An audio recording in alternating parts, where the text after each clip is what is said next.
Hello everybody, welcome to our channel Our Health and Wellness. So today we are going to discuss about transportation of materials in plants. सबसे पहले हम बात करेंगे transportation of water and minerals. कैसे होता है water और minerals का ट्रांसपोर्टेशन प्लांट्स में. ये एक ऐसा प्रोसेस है जिससे वाटर और मिनरल सॉल्ट्स रूट से अपवर्ड्स जाते हैं स्टेम की तरफ, ब्रांचेस की तरफ, फ्लावर्स एंड लीव्स की तरफ. और ये प्रोसेस होता है जाइलम वेसल्स के through. There are two important forces responsible for the uptake of water and minerals in plants. दो फोर्सेस होती हैं जो काम करती हैं for the uptake of water and minerals in plants. पहली फोर्स आ जाती है आपकी रूट से जो अराइज होती है और दूसरी फोर्स होती है आपकी लीव्स से अराइज होती है. जो मोड ऑफ ट्रांसपोर्ट है, चाहे वो हर्ब्स हों, प्लांट्स हों, ट्रीज हों, श्रब्स हों, सब में सेम होता है. नेक्स्ट आ जाता है आपका रूट प्रेशर. जो आपके प्लांट्स के रूट्स होते हैं वो पानी के डायरेक्ट कांटेक्ट में होते हैं सॉइल में. जो ब्रांचिंग नेचर होता है, जो रूट्स ब्रांच हो जाती हैं रूट्स की, वो एक सरफेस एरिया को बढ़ाने का काम करती हैं ताकि ज़्यादा से ज़्यादा वाटर एंड मिनरल सॉल्ट्स का अब्जॉर्प्शन हो सके. रूट सेल्स में क्या होता है, बड़े बड़े वैक्यूल्स होते हैं जिसमें सेल सेप भरा हुआ होता है. सेल सेप में क्या होता है कि सॉल्ट का कंसनट्रेशन बहुत ज़्यादा होता है in comparison to soil water. इससे क्या होता है कि रूट हेयर्स की एक फीचर इनेबल हो जाता है जिसमें क्या होता है, रूट हेयर्स सॉइल से वाटर लेना शुरू कर देते हैं और इस प्रोसेस को हम ऑस्मोसिस कहते हैं. ऑस्मोसिस की अगर हम बात करें तो osmosis is the process of passage of water across a semi permeable membrane. अब सेमी परमिएबल मेम्ब्रेन क्या होती है? ऐसी मेम्ब्रेन होती है जिसमें कुछ पर्टिकुलर मॉलिक्यूल्स या आयन्स ही पास हो जाते हैं और कुछ नहीं हो पाते. From an area where there are more water molecules to an area where there are less water molecules. मतलब जहाँ वाटर मॉलिक्यूल्स ज़्यादा होंगे वहाँ से ऐसे एरिया में जाएंगे जहाँ पर वाटर मॉलिक्यूल्स कम होंगे. The continuous absorption of water by root hair builds up sufficient force to push the water upwards through the xylem vessels. ये जो कंटिन्यूस एब्जॉर्प्शन होता है रूट हेयर से वाटर का, उससे क्या होता है, एक फोर्स डेवलप हो जाता है जिसकी वजह से जाइलम वेसल से पानी अपवर्ड पुश होना शुरू हो जाता है. नेक्स्ट आता है आपका ट्रांसपिरेशन पुल. अब प्लांट से जो पानी का लॉस होता है, इस प्रोसेस को हम ट्रांसपिरेशन बोलते हैं. इसमें क्या होता है, पानी स्टोमेटा के थ्रू इवापोरेट हो जाता है. When water is lost from the leaves either due to transpiration or consumed in the process of photosynthesis, तो ऐसे में क्या होता है, वाटर कॉलम स्ट्रेच हो जाता है और इससे एक पुल क्रिएट हो जाता है. इस पुल की वजह से पानी अपवर्ड्स मूव करना लगता है जाइलम वेसल्स के थ्रू और इसी प्रोसेस को हम ट्रांसपिरेशन पुल कहते हैं. इसको सक्शन पुल भी कह सकते हैं. The transpiration pull is sufficient to raise water in the leaves of tallest trees. जो बड़े बड़े ट्रीज़ होते हैं वहाँ से रूट से टिप तक पानी ट्रांसपिरेशन पुल की वजह से ही जाता है. Xylem forms a continuous network of channels that connects roots to the leaves through the stem and branches. In this way it transports water to the entire plant. Next आ जाता है आपका ट्रांसपोर्टेशन ऑफ फूड. अब food का transportation कैसे होता है? जो लीव्स फूड बनाती हैं by the process of photosynthesis, इसकी ट्रांसपोर्टेशन होती है प्लांट्स के सभी पार्ट में in the form of sugars through a process known as translocation.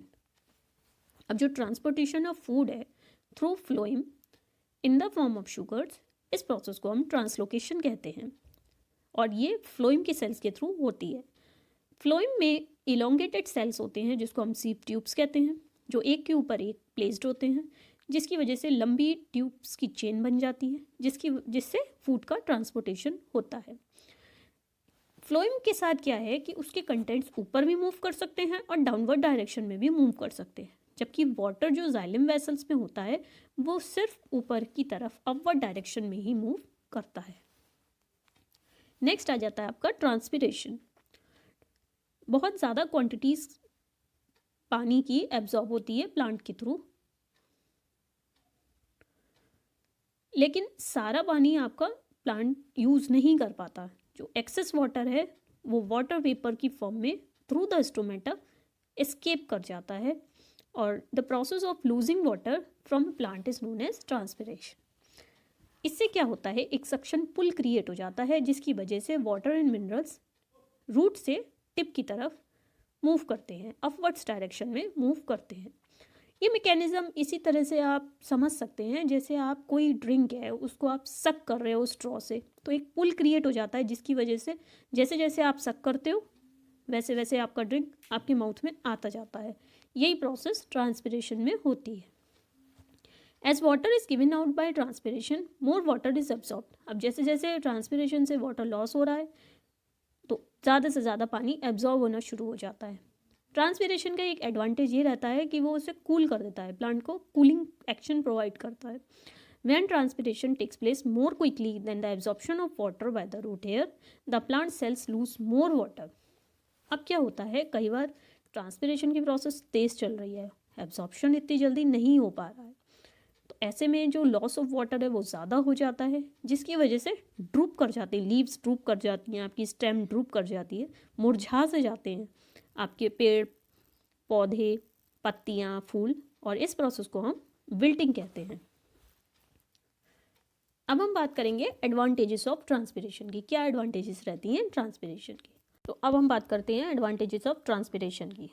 Plants absorb more amount of water than is actually required by them.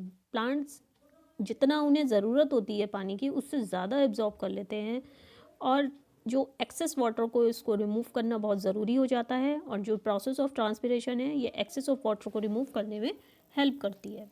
अब जो heat fall करती है, जो सन की रेज फॉल करती हैं प्लांट्स पर, वो उनका टेम्परेचर बढ़ा देती हैं जो कि प्लांट्स के लिए डेंजरस हो सकता है। अब ट्रांसपिरेशन से क्या होता है, जो इवापोरेशन ऑफ वाटर होता है जिसके बाद जो कूलिंग होती है तो उससे टेम्परेचर प्लांट्स का डिक्रीज़ हो जाता है। Transpiration helps in better development of root system which is required for the support and absorption of mineral salts. Transpiration root system को बहुत अच्छे से डेवलप होने में हेल्प करता है जो कि आपकी सपोर्ट और एब्जॉर्प्शन ऑफ मिनरल सॉल्ट्स के लिए बहुत ज़रूरी है। Transpiration helps in improving the quality of fruits. Fruits की क्वालिटी इंप्रूव हो जाती है ट्रांसपिरेशन से, as the sugar content of fruit increases with the increase in transpiration. जितना ज़्यादा ट्रांसपिरेशन उस प्लांट से होगा उस प्लांट का फ्रूट उतना ही ज़्यादा टेस्टी होगा, उसकी क्वालिटी उतनी अच्छी होगी क्योंकि शुगर कंटेंट बढ़ जाता है। हम देखते हैं जो गर्मियों में जैसे आम आ जाते हैं, तो अगर आप मार्च के सीज़न का आम खाएंगे, मार्च महीने का आम अगर आप खाएंगे तो वो इतना टेस्टी नहीं होगा क्योंकि उन दिनों इतनी गर्मी नहीं पड़ रही, ट्रांसपिरेशन ज़्यादा नहीं होता है। बट आप अगर जून के मंथ का आम खाएंगे तो उसका फ्रूट की क्वालिटी बहुत इम्प्रूव्ड होती है, उसका शुगर कंटेंट बहुत अच्छा होता है, टेस्टी बहुत ज़्यादा होता है। नेक्स्ट हम बात करेंगे डिसएडवांटेजेस ऑफ ट्रांसपिरेशन की। ट्रांसपिरेशन से क्या होता है कि जो टर्गर होता है, जो रिजिडिटी होती है प्लांट की, वो डिक्रीज़ हो जाती है अगर बहुत ज़्यादा हो जाता है transpiration, which is common during noon, क्योंकि उस समय ट्रांसपिरेशन रेट बहुत ज़्यादा होता है और rate of water absorption comparatively कम होता है। विल्टिंग से क्या होता है, फोटोसिंथेसिस कम हो जाती है और बाकी मेटाबॉलिक एक्टिविटीज़ जो हैं प्लांट्स की वो भी कम हो जाती है। Transpiration reduces the availability of water inside the plant. Transpiration plant के अंदर पानी की अवेलेबिलिटी को कम कर देता है। वाटर डेफिशिट से क्या होता है, जो प्लांट की ग्रोथ हैम्पर होती है और उसकी वजह से प्लांट स्टंटेड रह जाता है, छोटा रह जाता है। Since much of the water is lost in transpiration, the energy used up in this process goes wasted. अब होता क्या है, ज़्यादा पानी आपका ट्रांसपिरेशन की प्रोसेस में लॉस्ट हो जाता है तो जो एनर्जी आपकी यूज्ड अप होती है वो अल्टीमेटली वेस्ट हो जाती है। नेक्स्ट हम बात करेंगे गटेशन की। क्या होता है गटेशन? अब होता क्या है, जो पानी है कई बार क्या होता है पत्तियों पर हम लिक्विड ड्रॉपलेट्स की फॉर्म में देखते हैं, तो उसको हम गटेशन बोलते हैं। ये तब होता है जब रूट्स बहुत ज़्यादा पानी एब्जॉर्ब कर लेती हैं और रूट प्रेशर से क्या होता है, पानी प्लांट से स्क्वीज आउट होना शुरू हो जाता है, टिप्स ऑफ द लीव्स में अपीयर होना शुरू हो जाता है। गटेशन को हमें ड्यू से कंफ्यूज नहीं करना चाहिए। ड्यू में क्या होता है कि वो एटमॉस्फेयर से वाटर ड्रॉपलेट्स कंडेंस हो जाती हैं प्लांट में, बट इसमें क्या होता है कि पानी स्क्वीज आउट हो जाता है प्लांट से due to excessive absorption of water. Photometer क्या होता है, ये एक अपरेटस है जो कि आपको रेट मेज़र करता है कि किस रेट में पानी ड्रॉ कर रहा है वाटर को, खींच रहा है पानी को। Guttation is a natural phenomena and is not harmful for the plant. Guttation एक टोटली नेचुरल फिनोमिना है और प्लांट के लिए हार्मफुल नहीं होता। नेक्स्ट हम बात करेंगे वेस्ट डिस्पोजल इन प्लांट्स की। अब क्या होता है, जैसे एनिमल्स अपने various life processes carry out करते हैं, उसी तरह से प्लांट्स भी अपने various life processes carry out करते हैं, जिसकी वजह से क्या होता है, बहुत सारे मेटाबॉलिक वेस्ट प्रोडक्ट्स इकट्ठे हो जाते हैं। अब इनको रिमूव करना बहुत ज़रूरी है। अब प्लांट्स के वेस्ट प्रोडक्ट्स क्या होते हैं, एक तो कार्बन डाइऑक्साइड हो गई, जो कि रेस्पिरेशन के प्रोसेस में प्लांट्स कार्बन डाइऑक्साइड को रिलीज़ करते हैं।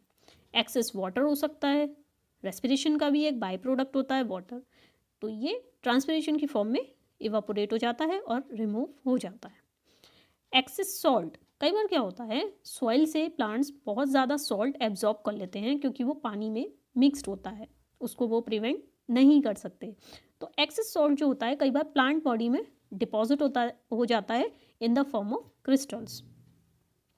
Rubber, resin and latex, these are the waste products of many older plants. They are used to make paints, gums and varnishes. So that's all for the day. अगर आपको मेरे channel का content पसंद आया हो तो प्लीज़ इसे like करें, सब्सक्राइब करें और जितना ज़्यादा से ज़्यादा हो सके शेयर करें। So that's all for the day. Thank you so much.